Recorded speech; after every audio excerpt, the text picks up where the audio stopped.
হিজরি বর্ষের প্রথম মাস। এই মাসটির বেশ কিছু তাৎপর্য আছে কোরআন ও সুন্নাহর দৃষ্টিতে এবং করণীয় আছে।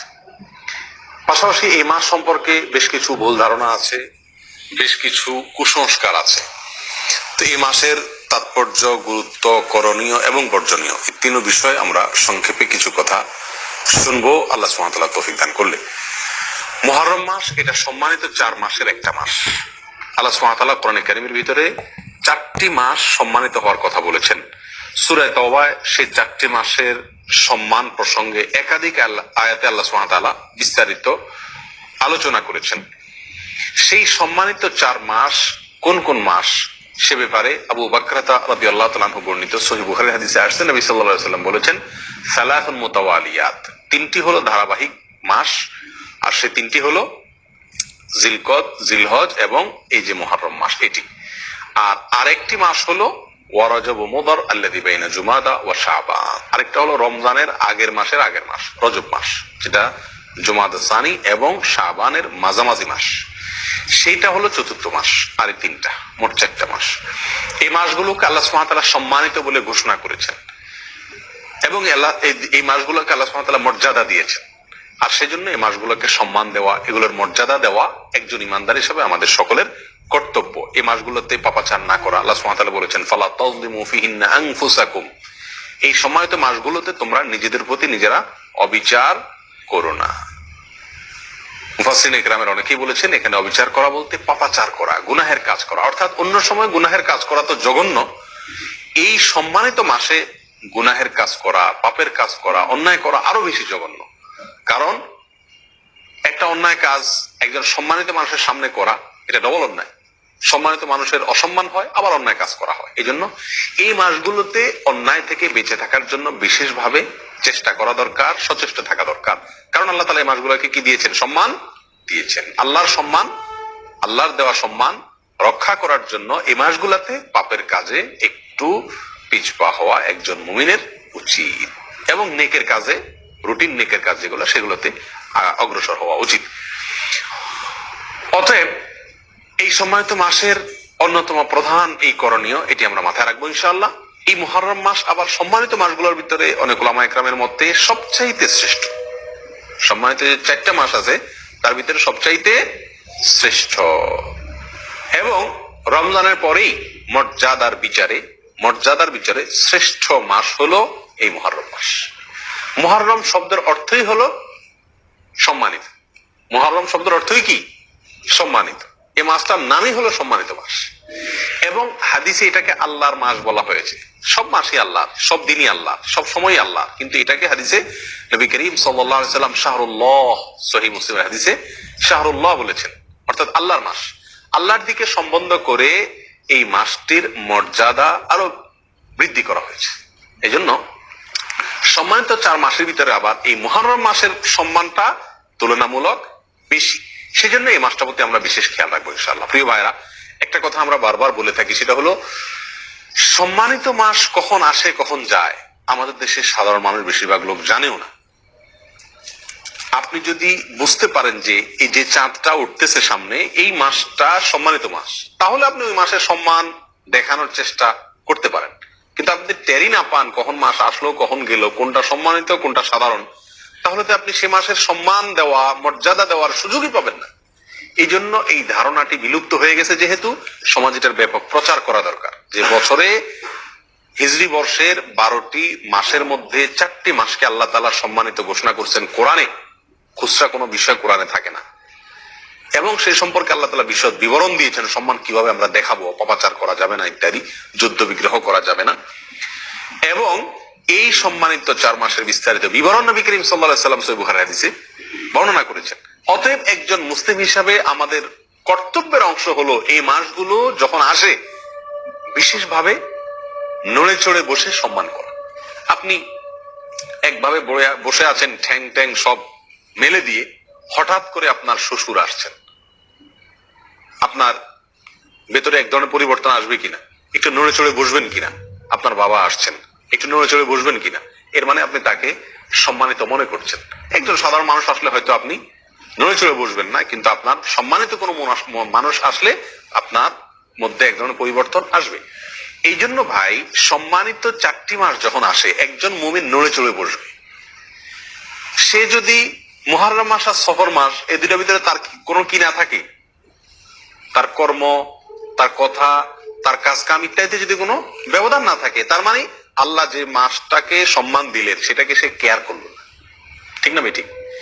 আর বর্তমান সমাজের প্রায় সমস্ত লোক, ইল্লা আমার রাহিমা রব্বি, হাতে গোনা কিছু লোক ছাড়া প্রায় সকল লোক, আমরা সম্মানিত মাস আর সাধারণ মাসের ভিতরে আমাদের তেমন কোনো পার্থক্য নাই, দৈনন্দিন রুটিনের ভিতরে তেমন কোনো পরিবর্তন নাই। এই জন্য ভাইরা, দুইটা সম্মানিত মাস কিন্তু অলরেডি চলে গেছে, একটা জিলকদ, একটা জিলহজ। তো এই যে দুটি সম্মানিত মাস গেল, অন্য সব আমল আপনি বাদ দেন, এই 60 দিনের ভিতরে, এই 2 মাসের ভিতরে আপনার মাথায় কয়বার এই চিন্তাটা আসছে যে যে দিনটা যাচ্ছে, যে সময়টা যাচ্ছে, এটা আল্লাহ ঘোষিত সম্মানিত মাস? এই চিন্তাটা কয়বার আসছে? যারা নিয়মিত নামাজ রোজা করেন আলহামদুলিল্লাহ, তাদের ভিতরে আপনি খবর নিয়ে দেখেন, আপনি নিজেরটা নিজে চিন্তা করেন। এই জিলহজ মাস গেল, এই মাসে কোরবানির কথা বারবার মনে পড়ছে, কোরবানি করছেন, ভালো কথা, কিন্তু এই মাসটা সম্মানিত মাস, কোরবানির আগে পরের দিনগুলোও মর্যাদাপূর্ণ দিন।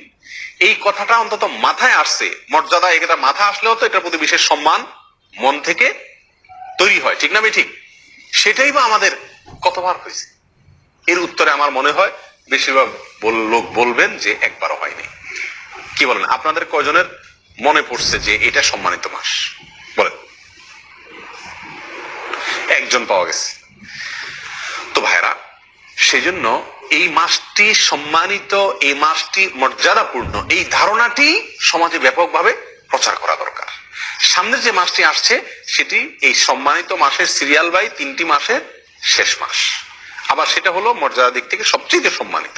বিধায় এই জিনিসগুলো আমরা কি রাখবো? ইনশাআল্লাহ মাথায় রাখবো। মুহররম মাসের একটা বিশেষ আমল আছে, বিশেষ গুরুত্ব আছে। সেটা কি?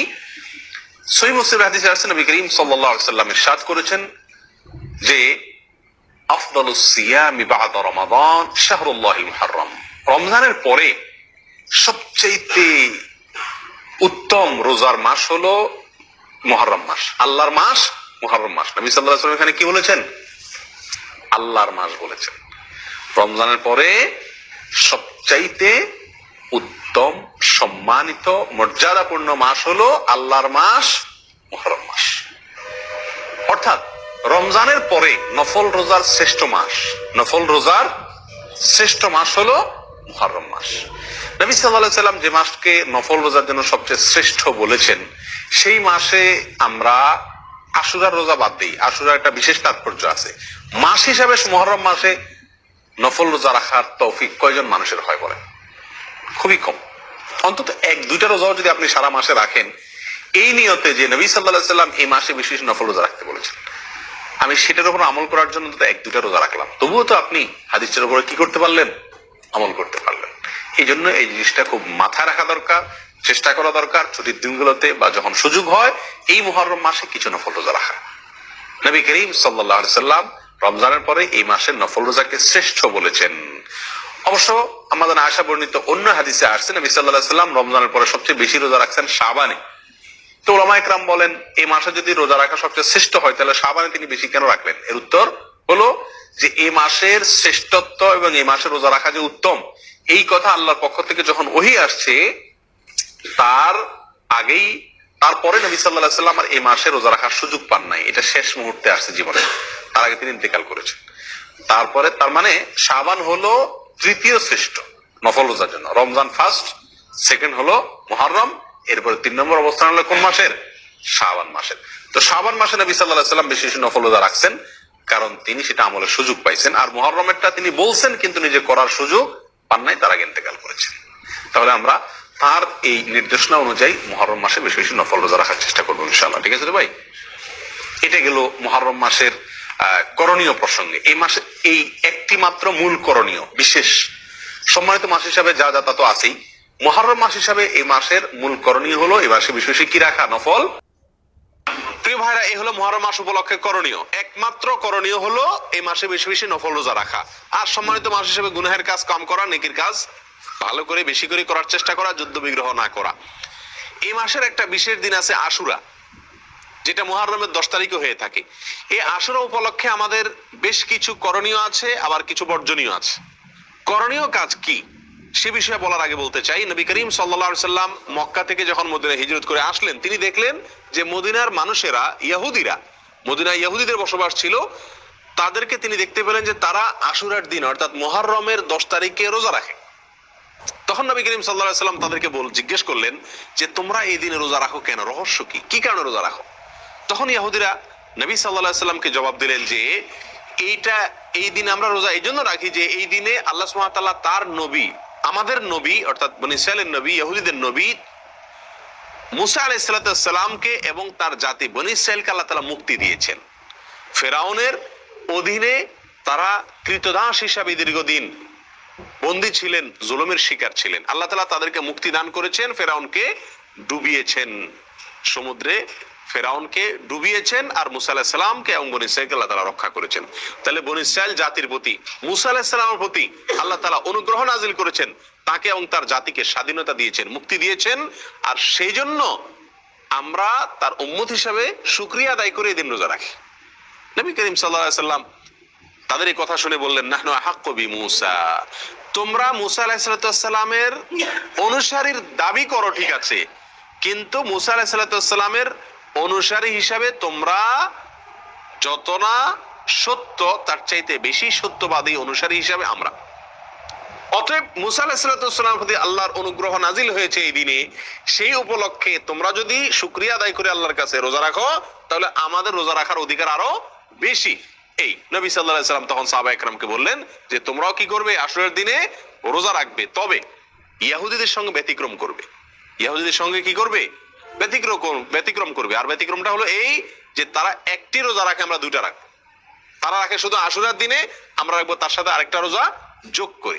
এই আরেকটা রোজা যোগের ব্যাপারে কোন কোন বর্ণনা আসছে একটা আগে অথবা একটা পরে, অর্থাৎ 9, 10 অথবা 10, 11। আশুরা তো 10 তারিখের রোজা, তার সাথে একটা আগে অথবা পরে যে কোনো একদিন একটা যোগ করে হয় 9, 10 আর না হয় 10, 11 রাখার জন্য বলা হয়েছে। যদিও সেই হাদিসকে উলামা ইকরামের কেউ কেউ সহিহ বলেছেন, কেউ কেউ যঈফ বলেছেন। তবে নবী করিম সাল্লাল্লাহু আলাইহি ওয়াসাল্লাম তার মৃত্যুর আগের বছর বা তিনি তার মৃত্যুর বছর বলেছিলেন যে আল্লাহ যদি আমাকে আগামী বছর হায়াতের বাঁচিয়ে রাখেন, আমি যদি বেঁচে থাকি, তাহলে লাসুমান্নাত তাসিআ ওয়াল আশিরা, তাহলে আমি আগামী বছর মুহররম আসলে, আশুরা আসলে 9 এবং 10 দুই দিন রোজা রাখবো। এই হাদিস থেকে বোঝা গেল নবী সাল্লাল্লাহু আলাইহি সাল্লামের আকাঙ্ক্ষা ছিল, তার নিয়ত ছিল, তার ইচ্ছা ছিল আশুরার সাথে আগের দিন রোজা মিলায় রাখা, অর্থাৎ 9, 10, 11 না। এই জন্য উলামা ইকরাম বলেন সবচেয়ে উত্তম হলো আশুরা উপলক্ষে একজন মুমিনের জন্য দুইটা রোজা রাখা। আর সে দুইটা রোজা হলো কোনটা? 9 এবং 10। কথা বোঝা আসছে? শুধু 10 তারিখের রোজা রাখা যাবে কিনা, যে দুইটা রাখতে পারতেছে না সে কমপক্ষে একটা রাখতে পারবে কিনা, এই বিষয়ে উলামা ইকরাম অনেকে বলেছেন এটা অনুচিত হবে, মাকরুহ হবে। কেন? কারণ হলো ইহুদিদের সাথে মিল হয়ে যায়, নবী সাল্লাল্লাহু আলাইহি ওয়াসাল্লাম ইহুদিদের থেকে ব্যতিক্রম করতে বলেছেন, সেজন্য একটা রাখা উচিত নয়। আর অন্যান্য উলামা ইকরাম বলেন যে নাই মামার চাইতে কানা মামা ভালো, একেবারে দুইটা যদি না রাখতে পারে কমপক্ষে একটা রাখলো। কথা বুঝে আসছে? তো যাই হোক, দুইটা রাখা উত্তম, আর সেটা হলো 9 এবং 10। নবী সাল্লাল্লাহু আলাইহি সাল্লাম আশুরার রোজার ফজিলত তালাশের জন্য, এই রোজার ফজিলত অন্বেষণের জন্য যত চেষ্টা করতেন, রমজানের ফরজ রোজার পরে অন্য কোন নফল রোজার ব্যাপারে, নফল রোজার ফজিলত আহরণ করার ব্যাপারে এত বেশি চেষ্টা তিনি করতেন না বলে হাদিসে প্রমাণিত। এক বর্ণনা আসছে, নবী সাল্লাল্লাহু আলাইহি সাল্লাম বলেছেন, আবু হুরায়রা রাদিয়াল্লাহু তাআলা বর্ণনা করেছেন হাদিসটি, যে নবী সাল্লাল্লাহু আলাইহি সাল্লাম ইরশাদ করেছেন, সিয়ামু ইয়াউমি আশুরা আহতাসিবু আলাল্লাহি আন ইউকাফিরা সানাতাল্লাতী ক্বাবলা, আশুরার দিনে যদি কেউ রোজা রাখে, আল্লাহর প্রতি আমার ধারণা হলো আল্লাহ তাআলা তার পিছনের 1 বছরের গুনাহ মাফ করে দিবেন। ছোট ছোট যে অপরাধগুলো হয়ে থাকে এগুলো আল্লাহ তাআলা মাফ করে দিবেন যদি কেউ কি রাখে, আশুরার রোজা রাখে। প্রিয় ভাইরা, এই রোজার এত বেশি গুরুত্ব যে মদিনাতে সাহাবা একরাম ফরজ রোজা ছাড়া অন্য কোন নফল রোজার জন্য নিজের শিশুদেরকে রোজা রাখাইতেন না, বা রাখাইতেন বলে জানা যায় না। কিন্তু আশুরার রোজা তাদের ছোট ছোট শিশুদেরকে দিয়ে রাখাইতেন, এবং শুধু রাখাইতেন তা নয়, বাচ্চারা যাতে রোজাটা রাখতে পারে, যাতে ক্ষুধার তাড়নায় ভেঙে না ফেলে, সেজন্য তাদেরকে খেলনা ইত্যাদি দিয়ে ভুলায় রাখতেন। এইসব কিছু থেকে আশুরার রোজার গুরুত্ব একজন মুমিনের কাছে পরিষ্কার ভাবে ফুটে ওঠে। এই জন্য ভাই, মুহররমের 10 তারিখে আমরা কি রাখবো? ইনশাআল্লাহ রোজা রাখবো আর তার সাথে 9 তারিখ মিলিয়ে রাখবো। বাংলাদেশে যারা আছেন তারা বাংলাদেশে আকাশে যেহেতু একদিন পরে চাঁদ দেখা যায় সৌদি আরবের পরে, আমাদের ভৌগোলিক ভাবে আমাদের অবস্থানের কারণে একদিন পরে যেহেতু আমাদের আকাশে চাঁদ দেখা যায়, সেহেতু আমরা এদেশের একদিন পরেই সাধারণত কি রেখে থাকি, আপনার আশুরা রোজা রেখে থাকি। আল্লাহ তাআলা আমাদের সকলকে আমলটা করার তৌফিক দান করেন। প্রিয় ভাইরা, এই ঘটনা থেকে, এই আলোচনা থেকে আমরা জানতে পারলাম আশুরা এটা একটি বিজয়ের দিন। আশুরার দিনটা একটা কিসের দিন? বিজয়ের দিন, একটা মুক্তির দিন। কার মুক্তির দিন? মুসা আলাইহিস সালামের। কার বিজয়ের দিন? মুসা আলাইহিস সালাম এবং বনী ইসরাইলের। আল্লাহর একজন উলুল আজম নবী, একজন সিনিয়র একজন নবী